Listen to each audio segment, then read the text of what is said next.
Hi, and welcome back to Gen Z Bible class. I thought I would begin today by doing just a little bit of review. This is our 5th session, so things are moving right along. But I wanted to just stop and remember what we're trying to accomplish here in Gen Z Bible class, and that is we're building our understanding of what the Christian worldview is as we see it in the Bible. So we started out by asking that question, who are you? And then we turned to the Bible to get an answer to that question. And, we spent some time looking at the Bible, what's in it, and how to find your way around the Bible. But the real emphasis there is that the Bible is not just another book, but it is God's word to us. So when we ask this question, who am I and who is God, we learn all of that from the Bible. And that's why we're talking about a Christian biblical worldview. So last time we got into this whole subject of creation. In the beginning, God, fifth word in the Bible, created the heavens and the earth.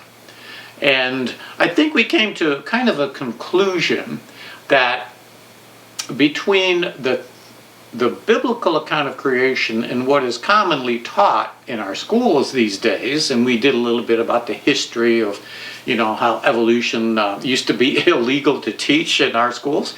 Not so much anymore. In fact, it's getting to be almost illegal to teach the theory of God's creation. But there is definitely today, in today's world, this clash between this notion of biblical creation and evolution, or another way to put it would be this clash between science and the Bible, which I really have to say I don't believe there is a clash. I think everything in the Bible is much more scientifically proven than most people realize. Or another way we look at it is the young earth versus the old earth. All of these different ways are just saying that there is a bit of a disagreement here when you compare the theory of evolution to the biblical account of creation. And so what I want to do today is talk about, just if you remember, we talked about how important it is that one decision you make about whether you're going to believe in God or not.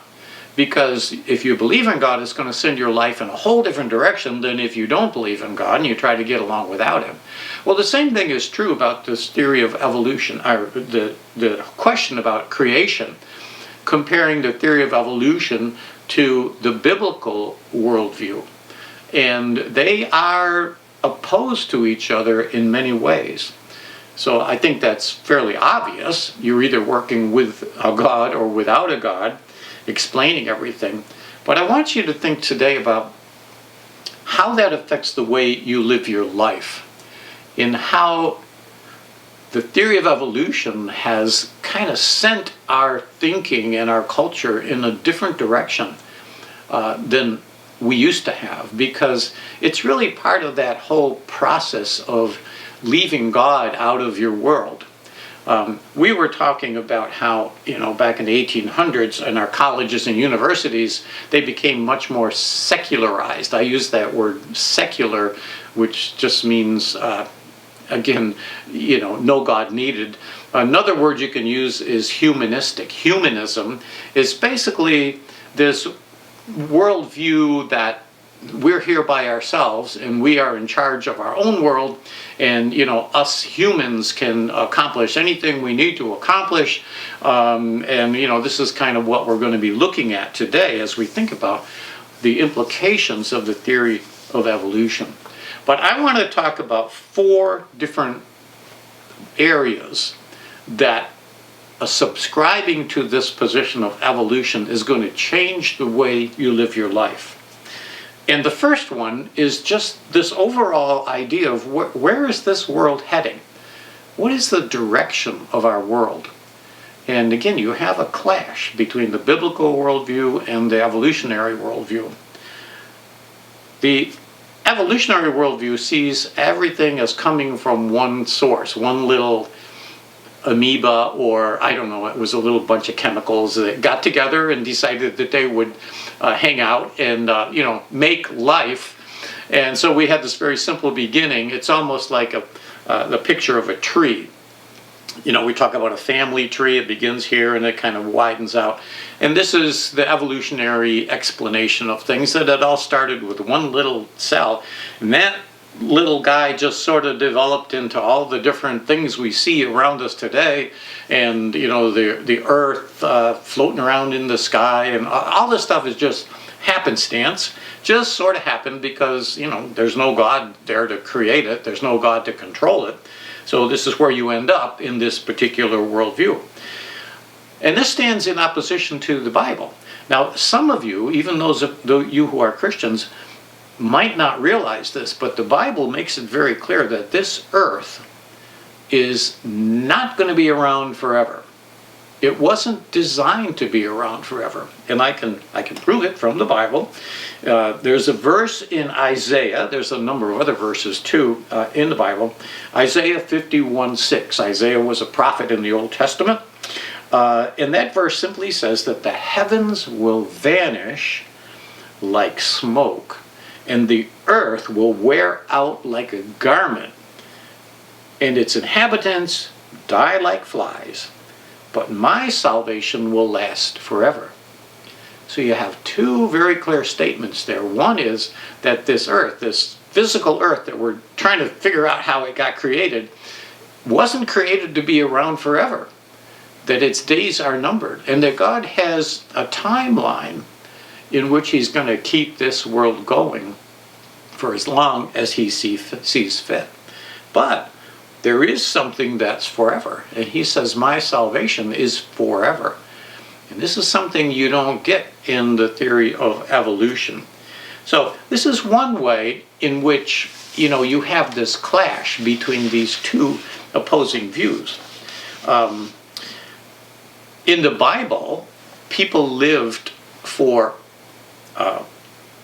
hundreds of years, things used to be I guess comparatively to what we see today, a lot better.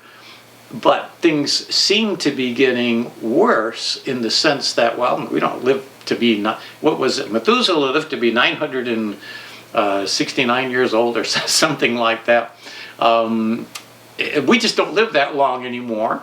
I think there's other ways that we can see the earth sort of declining. If you looked at the genetic information that we have within us now, that seems to be deteriorating. You can dig into that if you want to get nerdy about it.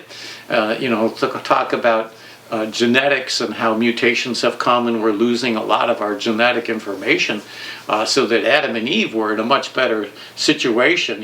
God created this perfect world which became defiled by sin. That's going to be another subject that we'll get to very soon here. And from that point on, things just sort of get worse and worse and worse. As opposed to the theory of evolution, which I think the word evolution implies that things are getting better. And you get people that are coming up with these ideas that maybe in another few centuries we're going to get so much smarter, and maybe we'll even be able to communicate telepathically, and there's still this notion that things are getting better, where I'm not really seeing a lot of evidence that that's true. So that's one difference. Another difference we see is in how you explain the geography of the earth. You got hills and valleys and mountains and lakes and streams and all of this stuff. According to the evolutionary view, all of this happened over millions of years, and you have these layers of sediment that build up, and then you have these rivers that come through and wash away the sediment and carve all these Grand Canyon is a good example of that. The Colorado River has taken millions of years to carve its way through what is millions of years worth of strata. It's supposed to be like 5 million years old, I guess, the lowest part of the Grand Canyon. And this is the typical evolutionary explanation of the geography that we see around us. Now that stands in contrast to what the Bible says. What does the Bible say? The Bible does not get into this. The Bible doesn't need, first of all, millions of years to explain things. I mean, we talked about the fact that God, when He created something from nothing. If you're going to create something from nothing, I mean, according to the Bible, it describes, this 6-day process. A day is something we can all picture because every day we experience a day. But really, if God is God, if He's taking nothing and making it into something, He could have done it in 6 minutes. The time frame really isn't that important. The important thing is God is behind creation, as opposed to, this evolutionary view where it just sort of happened over millions and millions of years. So you look at geography from the biblical standpoint, and you can explain everything in a much shorter period of time, because we have this one very cataclysmic event. We haven't gotten to that part yet of the Bible, but this Noahic flood. And I think if you really dig into the science of this, you're going to see that everything you see in this world around us, if you examine it from a purely scientific standpoint, this cataclysmic event makes a whole lot more sense than just, slow periods of time. And I think I've decided next time I'm going to take one more session to kind of get into some of these scientific issues. I don't know, maybe next time I'll wear glasses and I'll look smarter. The problem is these are so dirty I can't see anything. But the geography of the Earth is explained in a totally different way between evolution and the biblical viewpoint. Another thing we want to get into, and this is the third area that we want to see what the difference is, and it has to do with the explanation of the nature of mankind. That was the first question we asked. Who are you? Who am I? And the Bible does give us a picture of who we are. But what does the evolutionary view say about who we are? So anyway, but this is what you think about from an evolutionary standpoint, when you think of mankind. Well, we're just animals, and we're really smart. We're probably the smartest animals on the earth, and this sort of leads us to be maybe a little proud of ourselves. And you get into this whole thing called humanism, which is very prevalent these days in our colleges and universities. Remember, we were talking about that before, and this idea of humanism, where man is kind of his own God. We are the highest form of life, and that's how we see ourselves. But it also leads us to certain actions in our lives. Because of this foundational understanding that we have, we look at ourselves as just being like a smart animal. And so sometimes we live like animals. And we have a whole different approach to what is right and what is wrong compared to what the Bible says. Now, we're going to be working on a lot of that in days to come. But generally speaking, you get into things because of this concept of man and his nature that leads to certain actions. For example, well, if we are just animals and we're taking up space, and it's this whole survival, natural selection, and survival of the fittest, and the strong will prevail and the weak will die away. This leads us into such things as euthanasia. Somebody is getting kind of old and not much use to anybody anymore, and why not just push them along a little bit and help them to make the world a better place by ceasing to exist. Or you can go on the other end of the spectrum and talk about something like abortion. And if you really want to get into a great example of evolutionary thinking, we can go back to the 1930s and the 1940s and talk about somebody like Adolf Hitler. Now, I hope these days in your history classes, they haven't totally erased him. You know, he's not popular to talk about so much anymore, but he was a very wicked man. And a lot of what he did was based on this theory of evolution. He was an atheist. He had no use for God whatsoever. And so in his mind, the Aryan race, you know, here's this theory of evolution kind of taking shape. And the Aryan race was far superior to all other races. This is what he believed, and this is what he taught. And so his goal was to build this whole world kingdom. He called it the Third Reich, a period of 1,000 years, which, just by the way, is kind of a takeoff on the Bible. And there's a whole lot more behind that, and we'll be getting into it eventually someday. But that was his viewpoint, and so, as you know, he sent millions of people to the gas chambers to get rid of them because they didn't fit into his idea of what a good world should consist of. So really, this theory of evolution provides a foundation for that kind of thinking. I mean, really, like racism has a tie into this idea, well, some people are better than other people, and some people are more valuable or smarter, or, I mean, that's all tied into this theory of racism, of evolution. And how does that compare to what the Bible says? What does the Bible say about the nature of mankind? Well, first of all, it says God created us in his image. Not that we're just another smart animal, but that God created this whole earth as a venue for us to live in. And the only part of this earth that God is going to be bringing into eternity is you and me. He's given us a body, a soul, and a spirit. So there is a part of us that will live forever.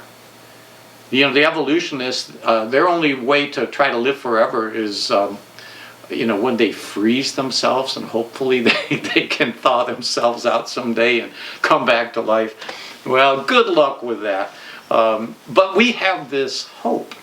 And this is part of how the Bible describes our nature, that we have a purpose while we're on this earth, but we also have this wonderful thing to look forward to, eternity. With the theory of evolution, each person, you're going to be here for however long. If you're lucky, maybe you'll live to be 80 or 90 years old. And you can just live your life whichever way you see fit. There's really no absolute truth. You can just decide what you think is true and live by that. And, good luck with all that. But basically, the theory of evolution kind of leaves us in terms of our destiny. And that's kind of the fourth point, in terms of our destiny and where we're headed. It just sort of leaves you, the theory of evolution just sort of leaves you up in the air. It puts us on this little ball of Earth that's flying through space randomly. Fortunately, we do have the orbit that we follow, that God keeps us in, by the way. But you're just kind of sitting there, a little speck on this planet that's, any day, like an asteroid could come and smash the whole thing apart. And, after you die, according to that theory, that's it. There's nothing beyond death. And I think this is one of the primary differences between the Christian worldview and the evolutionary worldview. And that's why I think it's really important that we consider, what the difference is and how it affects our lives, how important it is to have a Bible-centered worldview, because it sends us in a whole different direction, and it really puts us in a whole different kind of world when we have that perspective. So this is what I wanted to think about today. And as we look to next week, I wanted to get into some things that pertain to science.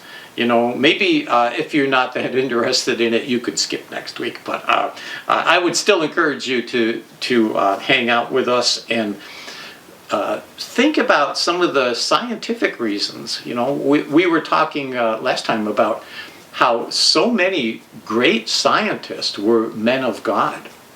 And, you know, they made all these great discoveries with this notion that God created everything, and all they're trying to do is discover the mysteries of God's creation. You know, so to say that science and the Bible don't mix, or that it's one or the other, is totally wrong. Because the Bible makes a lot of sense if you look at it from a scientific standpoint. And that's what we want to work on a little bit next time. So if you are thinking about what to prepare for, I had given you some websites that you could check out if you really want to dig into some of this stuff in regards to you know, scientific reasons to believe in creation. Because the problem is that if, you know, typical schools today, you're not getting any of that. You're getting a totally biased view that the earth is millions of years old, and, you know, so on and so forth. We all evolved from monkeys, and none of that is proven, and it's all basically a big theory, even though it seems to be treated as truth. So we want to get into that next time. And one way you could prepare for that is to check out some of those websites, the links that I left to these different organizations that are made up of scientists. I mean, real life scientists, not like me who just dabble in it. But and they've done all kinds of research on all these different areas, and I want to give you some basic areas to focus on when you think about that. But I also want to make you, I want you to think a little bit about, you know, this whole destiny thing, and how the Bible makes it clear that there is more to look forward to than just dying and disappearing. And that God has made it possible for us to have an assurance about our eternal destination.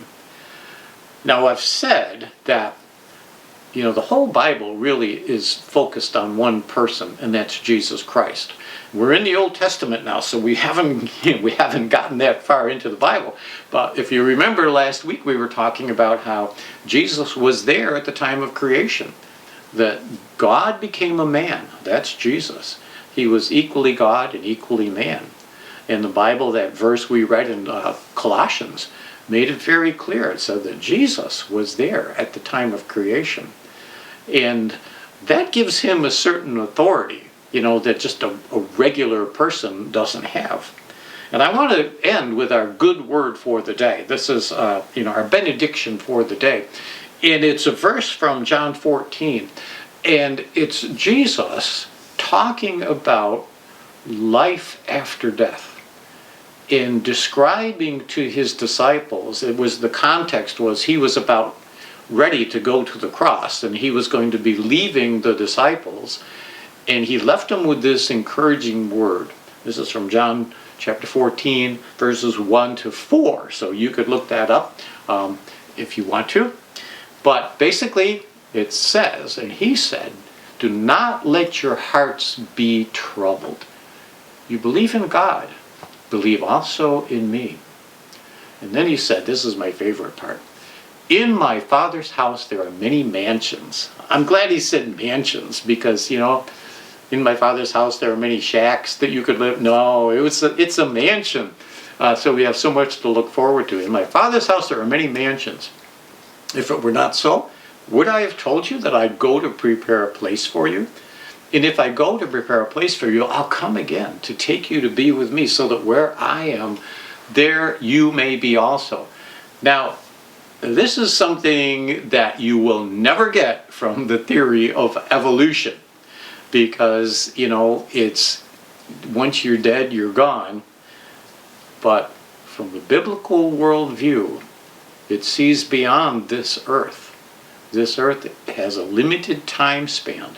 But that doesn't matter. We don't have to worry about that. While we're still living on this earth, God is sustaining it. He's holding it all together, just like we talked about last week. And He's not going to let anything happen to this earth until it's time. And so you don't have to sit up nights worrying about an asteroid coming or anything like that. God is going to sustain us, and each one of us. Every breath we take is a gift from Him. And that's the difference between living your life with a biblical worldview of creation as opposed to the evolutionary view of creation. So, as I said, we're going to take one more week to deal with this. So join us again next week, and I would encourage you to do that. Another thing you could do is start reading ahead a little bit in the book of Genesis. That could be part of your homework, because we will be following along, getting into chapter 2 and 3, and some very basic foundational truths are revealed to us through those chapters. So I think we're at an end here today, and I do want to encourage you to join us next time. And I want you to know I'm thinking of you guys and praying for you. And I hope you join us again next time on Gen Z Bible Class. Bye-bye.